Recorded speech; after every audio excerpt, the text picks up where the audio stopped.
हमारी खेती में पैदावार समस्या नहीं है, बल्कि पैदावार के बाद होने वाली उपज की बर्बादी ये बहुत बड़ी समस्या रही है। इससे किसान को भी नुकसान होता है और देश को भी बहुत नुकसान होता है। इसी से निपटने के लिए एक तरफ कानूनी अड़चनों को दूर किया जा रहा है और दूसरी तरफ किसानों को सीधी मदद दी जा रही है। अब जैसे आवश्यक वस्तुओं से जुड़ा एक कानून हमारे देश में बना था और कई दशकों पहले बना था, लेकिन वो क्यों बना था? क्योंकि उस समय देश में अन्न की कमी थी, भारी कमी थी, और इसलिए उस कानून की जरूरत थी। लेकिन आज तो अन्न के भंडार इतने भरे पड़े हैं कि इस प्रकार की रोक किसान का भी, अर्थव्यवस्था का भी और कंज्यूमर का भी नुकसान होता है। लेकिन बड़ा हैरानगी है कि ये कानून अभी भी चलता रहा। जब हम दुनिया के दूसरे बड़े अन्न उत्पादक बन चुके हैं, तब इस कानून की कोई जरूरत नहीं है। गांव में अगर अच्छे गोदाम नहीं बन पाए, कृषि आधारित उद्योगों को अगर प्रोत्साहन नहीं मिल पाया, तो उसका एक बड़ा कारण ये कानून स्वयं में एक बहुत बड़ा रुकावट था। और इस कानून में ये भी एक दुर्भाग्य रहा कि इस कानून का उपयोग से ज्यादा बाबुओं ने उसका दुरुपयोग किया। इससे देश के व्यापारियों को, निवेशकों को, उनको डराने का काम ज्यादा हुआ। अब इस डर के तंत्र से भी कृषि से जुड़े व्यापार को मुक्त कर दिया गया है। इसके बाद अब व्यापारी, कारोबारी गांवों में स्टोरेज बनाने में और दूसरी व्यवस्थाएं तैयार करने के लिए आगे आ सकते हैं। साथियों, आज जो एग्रीकल्चर इंफ्रास्ट्रक्चर फंड लॉन्च किया गया है, इससे किसान अपने स्तर पर भी गांवों में भंडारण की आधुनिक सुविधाएं बना पाएंगे। इस योजना से गांव में किसानों के समूहों को, किसान समितियों को, एफपीओ उनको वेयर हाउस बनाने के लिए, कोल्ड स्टोरेज बनाने के लिए, फूड प्रोसेसिंग के जुड़े उद्योग लगाने के लिए 1 लाख करोड़ रुपए की मदद मिलेगी। 1 लाख करोड़ रुपया इस काम को गति देने के लिए बहुत बड़ी ताकत है। ये जो धन किसानों को उद्यमी बनाने के लिए उपलब्ध कराया जाएगा और उस पर 3% ब्याज की छूट भी मिलेगी। थोड़ी देर पहले ऐसे ही कुछ किसान संघों से मेरी चर्चा हुई अभी, जो सालों से इस किसानों की मदद कर रहे हैं, संगठन बना करके कुछ न कुछ नई नई कल्पनाएं के साथ आगे बढ़ रहे हैं। इस नए फंड से देश भर में ऐसा काम करने वाले संगठनों को बहुत बड़ी ताकत मिलेगी, बहुत बड़ी मदद मिलेगी। साथियों, इस आधुनिक इंफ्रास्ट्रक्चर से कृषि आधारित उद्योग लगाने में एक बहुत बड़ा बदलाव आएगा और बहुत बड़ी गति आएगी।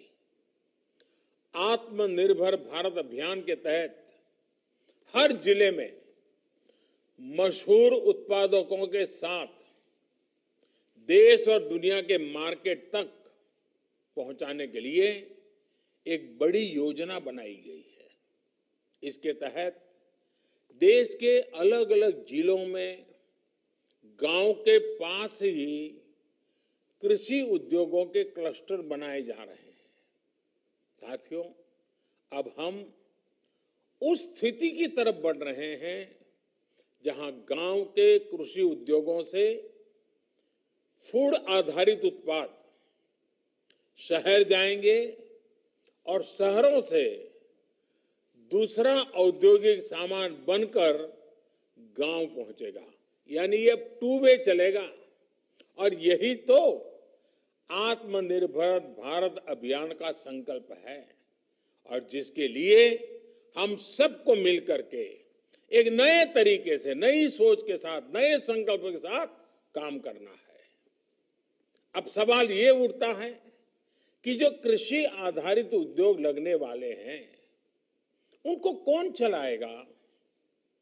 इसमें भी ज्यादा हिस्सेदारी हमारे छोटे किसानों के बड़े बड़े समूह, जिनको हम एफपीओ कह रहे हैं, या फिर हम उसको किसान उत्पादक संघ कह रहे हैं, इन्हीं के द्वारा होने वाली है। और इसके लिए बीते 7 साल से एफपीओ किसान उत्पादक समूह, इसका एक बड़ा नेटवर्क बनाने का अभियान चलाया है। आने वाले सालों में ऐसे 10,000 नए एफपीओ किसान उत्पादक समूह पूरे देश में बने, इस पर सभी राज्यों के साथ मिलकर के काम को आगे बढ़ाने पर बल दिया जा रहा है। साथियों, एक तरफ एफपीओ के नेटवर्क पर काम चल रहा है, तो दूसरी तरफ खेती से जुड़े स्टार्टअप्स को प्रोत्साहित किया जा रहा है। अभी तक लगभग 350 कृषि स्टार्टअप्स को मदद दी जा रही है। ये startups food, particularly food processing से जुड़े हैं, artificial intelligence, internet of things, खेती से जुड़े स्मार्ट उपकरणों के निर्माण और रिन्यूएबल एनर्जी से जुड़े हैं। साथियों, किसानों से जुड़ी ये जितनी भी योजनाएं हैं, जितने भी रिफॉर्म्स हो रहे हैं, इनके केंद्र में हमारा छोटा किसान है। और हमारे देश में सबसे ज्यादा संख्या छोटे किसानों की है। यही छोटा किसान है जिस पर कोई भी आपत्ति आए तो सबसे ज्यादा परेशानी छोटे किसान को होती है। और यही छोटा किसान है जिस तक सरकारी लाभ पूरी तरह पहुंचे, ये हमारा संकल्प है। बीते 6-7 सालों से इसी छोटे किसान की स्थिति को बदलने का हम निरंतर और बड़े सुविचारित ढंग से प्रयास कर रहे हैं। छोटे किसान को देश की कृषि के सशक्तिकरण से भी जोड़ा जा रहा है, और वो खुद भी सशक्त हो, ये भी उतना ही जरूरी है। साथियों, 2 दिन पहले ही देश के छोटे किसानों से जुड़ी एक बहुत बड़ी योजना की शुरुआत की गई है, जिसका आने वाले समय में पूरे देश के किसानों को बहुत बड़ा लाभ होने वाला है। देश की पहली किसान रेल महाराष्ट्र और बिहार के बीच में शुरू हो चुकी है। अब महाराष्ट्र से संतरा, अंगूर, प्याज जैसे अनेक फल सब्जियां लेकर ये ट्रेन निकलेगी और बिना समय गंवाए बिहार पहुंचेगी। फसल की बर्बादी नहीं होगी, और बिहार से जब वापस आएगी तब वहां का मखाना, लीची, पान, ताजा सब्जियां, मछलियां, ऐसे अनेक सामान छोटे छोटे लोगों से लेकर के वो फिर इस तरफ लौटेगी। यानी बिहार के छोटे किसान मुंबई और पुणे जैसे बड़े शहरों से सीधे कनेक्ट हो गए हैं।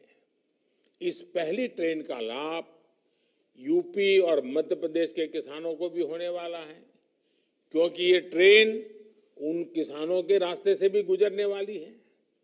इस ट्रेन की खासियत ये है कि ये ट्रेन पूरी तरह से एयर कंडीशन है, यानी एक प्रकार से ये पटरी पर दौड़ता हुआ कोल्ड स्टोरेज है। ये कोल्ड स्टोरेज ही दौड़ता रहेगा, जाएगा आएगा, सामान लाएगा छोड़ेगा।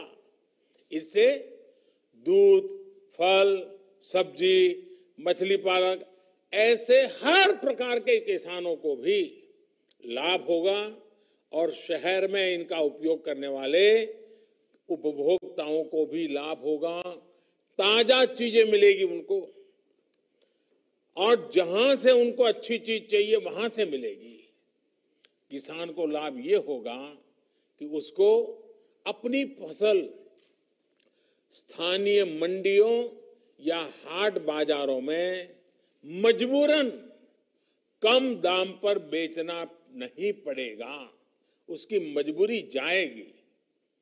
ट्रकों में फल सब्जी जिस प्रकार बर्बाद हो जाते थे, उससे भी मुक्ति मिलेगी और ट्रकों के मुकाबले भाड़ा भी कई गुना कम हो जाएगा। शहरों में रहने वाले साथियों को लाभ ये होगा कि अब मौसम के कारण या दूसरे संकटों के समय फ्रेश फल सब्जियों की जो कमी हो जाती थी वो भी नहीं होगी, और कीमत पर भी जो कभी कभी खेल खेलने का लोगों को मौका मिल जाता था वो भी बंद हो जाएगा। इतना ही नहीं, इससे गांवों में छोटे किसानों की स्थिति में एक और परिवर्तन आएगा। अब जब देश के बड़े शहरों तक छोटे किसानों की पहुंच हो रही है तो वो ताजा सब्जियों उगाने की दिशा में आगे बढ़ेंगे, पशुपालन और मत्स्य पालन की तरफ भी प्रोत्साहित होंगे। इससे कम जमीन से भी अधिक आय का रास्ता खुल जाएगा। रोजगार और स्वरोजगार के अनेक नए अवसर खुलेंगे। साथियों, ये जितनी भी कदम उठाए जा रहे हैं, इनसे 21वीं सदी में देश की ग्रामीण अर्थव्यवस्था की तस्वीर भी बदलेगी। कृषि से आय में भी वृद्धि होगी। हाल में मिल गए जितने भी निर्णय लिए गए हैं, हर निर्णय आने वाले समय में गांव के नजदीक ही व्यापक रोजगार तैयार करने वाले अनेक अवसर इससे होने वाले हैं। गांव और किसान आपदा में भी देश को कैसे संबल दे सकता है, ये बीते 6 महीने से हम देख रहे हैं। ये हमारे किसान ही हैं जिन्होंने लॉकडाउन के दौरान देश को खाने पीने की जरूरी सामान की समस्या नहीं होने दी। देश जब लॉकडाउन में था तब हमारा किसान खेतों में फसल की कटाई कर रहा था और बुआई के नए रिकॉर्ड बना रहा था। लॉकडाउन के पहले दिन से लेकर के दीपावली और छठ तक के 8 महीनों के लिए 80 करोड़ से ज्यादा देशवासियों तक अगर मुफ्त राशन आज हम दे पा रहे हैं, पहुंचा पा रहे हैं, तो उसके पीछे भी हमारे सामर्थ्य के साथ साथ हमारे इन किसानों की तपस्या जुड़ी है, उनकी मेहनत जुड़ी हुई है, तब जाकर के। और ये दुनिया का सबसे बड़ा प्रोजेक्ट है। 80 करोड़ परिवारों को, 80 करोड़ लोगों को 8 महीने तक मुफ्त में खाना मिले, कोई गरीब रात को भूखा न सो जाए। अगर हमारे किसानों ने ये तपस्या न की होती, इतना बड़ा काम न किया होता, तो शायद ये हम भी चाहते हुए भी शायद न कर पाते। साथियों, सरकार ने भी सुनिश्चित किया कि किसान की उपज की रिकॉर्ड खरीद हो, जिससे पिछली बार की तुलना में करीब 27,000 करोड़ रुपए ज्यादा किसानों की जेब में पहुंचा है। बीज हो या खाद, इस बार मुश्किल परिस्थितियों में भी रिकॉर्ड उत्पादन किया गया और डिमांड के अनुसार किसान तक पहुंचाया गया। यही कारण है कि इस मुश्किल समय में भी हमारी ग्रामीण अर्थव्यवस्था मजबूत है, गांव में परेशानी कम हुई है। हमारे गांव की ये ताकत देश के विकास की गति को भी तेज करने में अग्रणी भूमिका निभाए। इसी विश्वास के साथ आप सभी किसान साथियों को मेरी तरफ से बहुत बहुत शुभकामनाएं हैं। भगवान बलराम के हम पर आशीर्वाद बने रहे। कोरोना को गांव से बाहर रखने में जो प्रशंसनीय काम मेरे किसान भाई बहनों ने, हमारे गांव वालों ने किया है, उसको आप जरूर जारी रखेंगे। 2 गज की दूरी और मास्क है जरूरी, ये मंत्र पर अमल करते रहें, सतर्क रहें, सुरक्षित रहें। भगवान बलराम के आशीर्वाद सदा सर्वदा आप पर बना रहे। इसी शुभकामना के साथ सभी मेरे देश के किसान भाइयों बहनों का मैं हृदय से बहुत बहुत आभार व्यक्त करता हूं। धन्यवाद।